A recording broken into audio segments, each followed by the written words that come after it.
many of us had thought that the U.S. was edging towards dropping the charges finally and moving on from this Assange thing. We thought back in January, there's a hint of that. Australia, for the first time, was saying they want their citizen back because not a U.S. citizen, you fucking sociopaths. But that all seems to have fallen through and nothing come of it. The U.S. continues. I've covered this as well. The U.S. continues to prosecute this case, searching for more information on Assange. Of course, they're not finding anything, but that doesn't matter. They are more than willing to prosecute a case that doesn't exist. But this is new. This is the U.S. ambassador to Australia, which, of course, is Julian Assange's home country, told a Sydney newspaper that there absolutely could be a resolution and that they're open to a plea deal. When it comes to Julian Assange, Caroline Kennedy told the Sydney Morning Herald in a front page interview.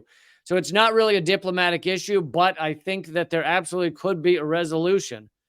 Kennedy noted the firm comments of Blinken. Yeah, so Blinken made comments a couple weeks ago, basically saying that the U.S. was continuing the prosecution and, oh my God, Assange is a fucking criminal and blah, blah, blah. Gabriel Shipton, Assange's brother, said Caroline Kennedy wouldn't be saying these things if the U.S. didn't want a way out. The Americans want this off their plate. So obviously this would mean, if there were a plea deal and if this did get settled in this way, of course it would mean that Assange would have to plead guilty to something. I don't know what they would be asking. Now, if this were the first year of his imprisonment, then I would say, fuck that. He didn't do anything. He's a goddamn hero. He shouldn't plead to anything. But this is a man who's been tortured in prison and nearly died from a stroke and other issues. I mean, I just want to see him free. I don't, a piece of bullshit paper that he's forced to sign at this point, if it would free him, it's like, I wouldn't begrudge him that. I know that you lock me up for probably, I'd say 72, 73 hours, and I would confess to anything. So, no, I'm just kidding around, but I get that he's been tortured, and it's like, I wouldn't, if the U.S. put some bullshit, and of course it would be bullshit charges against him, and said, hey, plead to this. And it said that he couldn't be prosecuted anymore, and he would be free, then I'd say fucking get the fuck out of there, because the U.S. empire has tortured him long enough, because one day would have been long enough to torture a hero. But let's see. Let me see. David Hicks was an Australian imprisoned by the U.S. in Guantanamo for 5 years. He was ultimately released by the U.S. after pressure from the Australian government when he agreed to a plea in which he pled guilty to a single charge, but was allowed to assert his innocence at the same time on the grounds that he understood he would not receive a fair trial. Hicks was returned to Australia, where he served an additional 7 months. His case was then thrown out on appeal, established that the charge for giving material assistance to terrorists was not yet a crime on the books at the time of his arrest.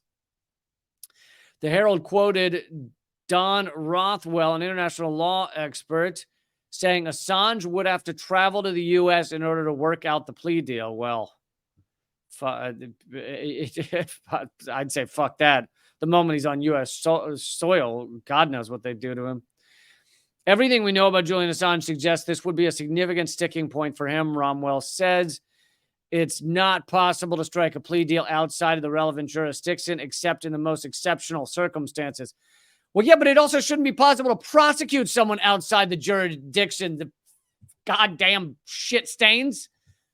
He's not in the U.S. He's not an American citizen. He's never operated from the U.S. WikiLeaks has never been in the U.S. Never operated from the U.S. It's not made up of Americans. What the fuck does the U.S. have to do with any of it? The U.S. shouldn't be able to prosecute that. Anyway. A U.S. constitutional attorney told Consortium News that it would indeed be possible for Assange to remain in Britain to work out the deal, though. Quote, usually American courts don't act unless a defendant is inside that district and shows up to court. However, there's nothing strictly prohibiting it either. And in a given circumstance, a given instance, a plea could be taken internationally. I don't think there's anything wrong with that. It's not barred by any laws. If all parties consent to it, then the court has jurisdiction.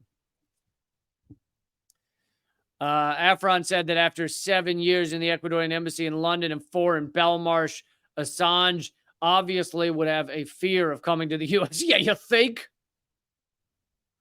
Dude.